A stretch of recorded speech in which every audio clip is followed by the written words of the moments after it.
Hello viewers, இன்னைக்கு நம்ம பார்க்க போறது ஒன் பீஸ் எபிசோட் 1035 பார்ட் 2.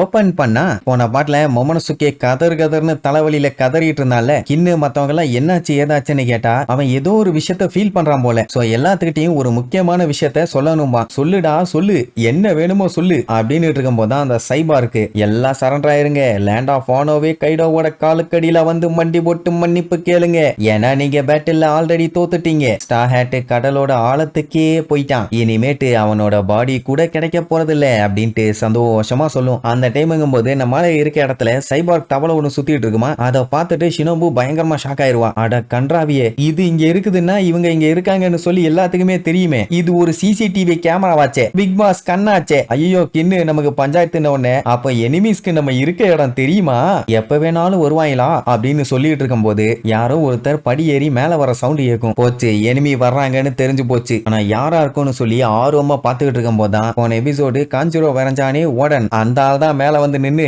என்னப்பா எல்லாம் எப்படி இருக்கீங்க, மொமனசுக்கே நல்லா இருக்கியா, பார்த்து எவ்வளோ நாளாச்சு அப்படின்ட்டு அவன்கிட்டயும் ஷினோபு கிட்டையும் பேசின உடனே அவளுக்குன்னா சந்தோஷம் தாங்க முடியல. அட கின்னுக்கும் ஓகேக்கும் தெரியும் இது காஞ்சிரோ பார்த்து விட்ட வேலைன்னு. ஆனா மொமனசுக்கேவும் ஷினோபுவும் இப்பதானே பாக்குறாங்க, அவங்களுக்குன்னா சந்தோஷம் தாங்க முடியல. ஓடன் உயிரோட இருக்காரான்னு. மொமனசுக்கேக்கெல்லாம் அப்பாவை பார்த்துட்டோன்னு ஆனந்த கண்ணீரே வந்துடும். தாடி தாடின்னு மொமனசுக்கேவும் சரி ஷினோபுவும் சரி ஓடன்ட்டு அடிச்சு புரண்டு போக ட்ரை பண்ணுவாங்க. ஓகேக்கு ஷினோபுவை பிடிச்சுக்குவான், இன்னும் மொமனசுக்கேவை பிடிச்சுக்குவான். கிட்டக்க போனா போதும் சம்பவம் பண்ணிடுவான். அவன் நைசா, என்னப்பா இவ்வளவு வருஷம் கழிச்சு என் பையன் என்னைய பார்க்கணும்னு ஆசைப்படுறான், இடையில பூந்து நீயாப்பா கெடுத்துக்கிட்டு இருக்க, அவனை விடு, அவன் என்கிட்ட வரட்டும். டே மகனே, நான் தான் உன் அப்பா ஓடன், பொசுக்கி ஓடன், இங்க வா இல்லைன்னா நசுக்கிடுவேன் அப்படி இப்படின்னு அவன் ஓடன் மாதிரியே பண்றதை பார்த்த உடனே நம்ம ஒக்கேக்கு காண்டாயிருச்சு. பின்ன அவர் எவ்வளவு நல்ல மனுஷன், அவரை மாதிரி நடிக்கிறேங்கிற பேர்ல இப்படி கடுப்பேத்திக்கிட்டு இருந்தானா. ஒரு டைம் நீ பார்த்து விட்ட வேலைக்கே உன்னைய தூக்கி போட்டு வாயிலே மீச்சிருக்கணும். ஆனா நீ திரும்ப திரும்ப இதையா பண்ணிட்டு இருக்க, உன் பல்லுகள் எல்லாம் தட்டாம விட மாட்டேன் அப்படின்ட்டு ஓகேக்கு சண்டைக்கு ரெடி ஆயிட்டா.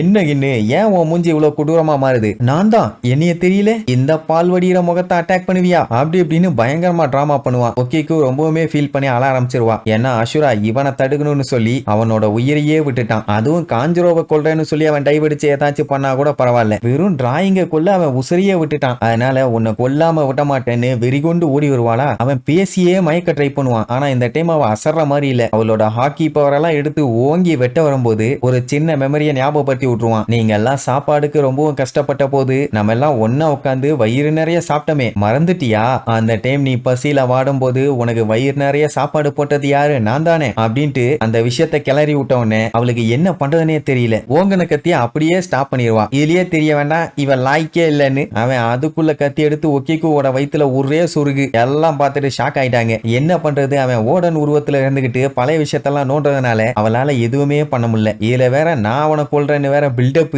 இப்போ ஒத்துக்குவா கின்னு, என்னால அவனை ஒன்னும் பண்ண முடியல, பாசங்கிற சங்கிலியில நீ கட்டி போட்டுட்டாங்க, இனி நீ தான் பாத்துக்கணும்னு சொல்லி அப்படியே சரிஞ்சு கீழே விழுவா. அப்பதான் காஞ்சிரோ அவனோட உண்மையான முகத்தை வெளியில காட்டுவான். ரெண்டு பேர்த்த இப்ப கொண்டுட்டான்ல, கின்னுக்கு என்ன பண்றதுனே தெரியல. அவன் மட்டும் வந்த வேகத்துல வெட்டி இருந்தானா இந்நேரத்துக்கு இவ்வளவு பஞ்சாயத்தே இல்ல, எப்பவோ அவன் செத்துருப்பான். போட்ட விட்டுட்டான். ஆக்சுவலா ஆல்ரெடி போட்ட வெட்டிலேயே அவனுக்கு பயங்கரமா இன்ஜூரி ஆயிருச்சு, மூவ் பண்ண முடியாம முக்கிட்டு தான் இருப்பான். இந்த டைம் இன்னும் ஒரு சின்ன வெட்டு போட்டிருந்தா கூட போதும், அங்கேயே செத்துருப்பான். தேவையில்லாம இடையில ஃபீலிங்ஸ் எல்லாம் யோசிச்சு பார்த்து கடைசியில வயிற்றையே சொருகிட்டான். இதுல வேற கடைசி நிமிஷத்துல கின்னு, எனக்கு கேவலமா இருக்குது கின்னு, ரொம்ப ரொம்ப கேவலமா இருக்குது, நான் தோத்துட்டேன், ஆனா இந்த கண்ட்ரி தோக்க கூடாது, மறுபடியும் இந்த கண்ட்ரிக்கு ஒரு புதிய விடியல் பிறக்கணும் அப்படின்னு ஒண்ணு கவலைப்படாத, நம்ம கண்ட்ரி பல பலன்னு மாறுறதுல ஆஃப்டர் வேர்ல்டுக்கு போன உனக்கே கண்ணு பூசும், கவலையே படாதேம்பா. அப்படியா, சந்தோஷம்னு சொல்லிட்டு அப்படியே செத்துட்டா. அப்போ காஞ்சிரோ பார்த்துட்டு கிண்டல் பண்ணுவான். ஓகேக்கு நீ ஒரு லாயலான ரீட்டைனர், இது மட்டும் பர்ஃபார்மன்ஸ் ஸ்டேஜா மட்டும் இருந்துச்சுன்னா கண்டிப்பா இந்த நூற்றாண்டுலயே இதுதான் ஒரு மாஸ்டர் பீஸ், அப்படி ஒரு சூப்பரான சம்பவம் நடந்திருக்குன்னு உடனே கின்னு கொல்ல காண்டாயிட்டான். இதுல வேற அடுத்து நீதான்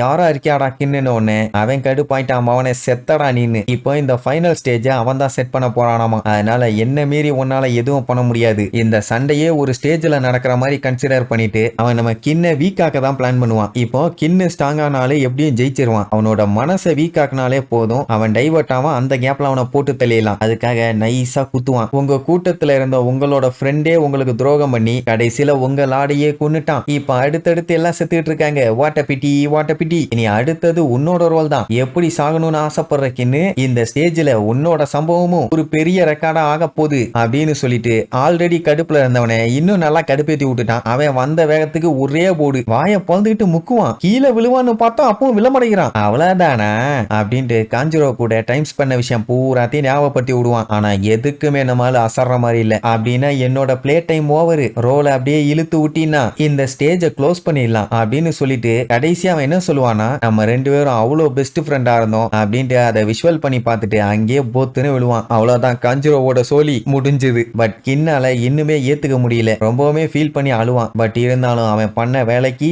இதுதான் அவனுக்கு தண்டனை. ஆல்ரெடி இவனால 3 பேர் செத்து போயிட்டாங்க. ஓடனு, அஷுரா, ஒக்கிகு. இனியும் யாரையும் ஏழ்தரக்கூடாது இல்ல. சரி, இதுக்கப்புறம் இனிமேட்டு இங்க இருந்தாங்கன்னா டெஃபினட்டா எனிமீஸ் எல்லாம் வந்து ரவுண்ட் கட்டிடுவாங்க. ஏன்னா சைபார்க் இந்த இடத்த சுத்திட்டு இருக்குது. அதனால சட்டு புட்டுன்னு இந்த இடத்த விட்டு எஸ்கேப் ஆகும்னு சொல்லிட்டு இருக்கும் போதே அந்த ஃப்ளோரையே உடச்சுக்கிட்டு யாரோ வருவாங்க. பார்த்தா அந்த இடம் மொத்தமும் புகமண்டலம் ஆயிரும். யாரா அவன்? கைடோவோட பேலஸையே உடச்சுக்கிட்டு வர அளவுக்கு தில்லு இருக்காளு கொய்யால வந்தானா வெளுத்து விடுவான். வெளுத்துன்னு பார்த்தா வந்ததே கைடோ தான். என்னடா மிரஞ்சிருக்கியா, மிரஞ்சி உன்னை அப்படியே சம்பவம் பண்ணிடுறேன் அப்படின்ட்டு கொலவெறியோட சொல்லிட்டு இருப்பான். அத்தனை பேரும் முழு எனர்ஜியை போட்டு சண்டை போட்டுமே கைடோவை ஒண்ணும் பண்ண முடியல. இப்ப தலைவன் ஒண்டியாளா நின்று அவனை எடுத்து சண்டை போட போறான். மொமனசுகேவை காப்பாத்திட்டு ஷினோபு இங்க இருந்து எஸ்கேப் ஆனுமாமா. வாண்டடா போய் சாப வாங்கிக்கிறது இதுதான். தம்பி, லேண்ட் ஆஃப் ஆனோவை சேர்ந்த சாமுராயி, என் வழியில நிக்காத, வழிய விட்டு போயிரு. இருக்கிற கடுப்புல அடிச்சேன்னு வச்சுக்க, ஆஃப்டர் வேர்ல்டுக்கு போனதுக்கு அப்புறம் கூட நீ எந்திரிக்க மாட்டேன். அதனால ஓரம் போன சொன்னா முடியவே முடியாது. நான் உன்னை மொமனசுகேவை ஃபாலோ பண்ணி போக விட மாட்டேன்னு சண்டைக்கு நிப்பான். மீச துடிக்க துடிக்க காட்டு கத்து கத்திட்டு அவனோட ஆயுதத்தை வச்சு ஓங்கி ஒரே அடி. அதுவும் சம வெறியில அடிச்சிருப்பான். அவன் தான் அவ்வளவு வேகமா அடிக்கிறான்ல, ஒன்னு நகர்ந்து போகணும், இல்லன்னா உருண்டு போகணும், இல்லன்னா தவுந்தாச்சு எஸ்கேப் ஆகி ஓடணும்டா. ஏன்னா அவ்வளவு பெரிய ஆயுதத்தை அவன் வச்சிருக்கான். மொன்ன கத்திய வச்சுக்கிட்டு அந்த அட்டாக தடுக்கிறேன்னு சொல்லிட்டு தடுப்பான். கத்தியெல்லாம் சுக்கலா போயிருச்சு. அது மட்டும் இல்லாம கின்னோட பாதி பாடியவே காணும். செங்குத்துக்கு அடிச்சிட்டான். பாதி பாடி தெரியுது, பாதியை காணும். மொமனசுகே பார்த்துட்டு கதறி கதறி அழுவான். கின்னுன்னு. இந்த டைம் டெஃபினட்டா செத்துட்டான் தான் நினைக்கிறேன். இதுக்கப்புறம் ஏதாச்சும் மிராக்கிள் நடந்து லூஃபி எப்பவும் போல திரும்பி வந்து கைடோவை போட்டு பொழந்து கட்டினாதான் உண்டு. இல்லன்னா அவ்வளவுதான். கைடோ அவன் பிளான் பண்ணபடி எல்லாத்தையும் பண்ணுவான். லேண்ட் ஆஃப் ஆனோல இருக்க மக்கள்லாம் காலம்புற இப்படித்தான் வாழணும். சரி, இதுக்கப்புறம் என்னென்னலாம் ட்விஸ்ட் அண்ட் டர்ன்ஸ் வரப்போகுதுன்னு அடுத்தடுத்த எபிசோட்ல பார்க்கலாம். டாடா.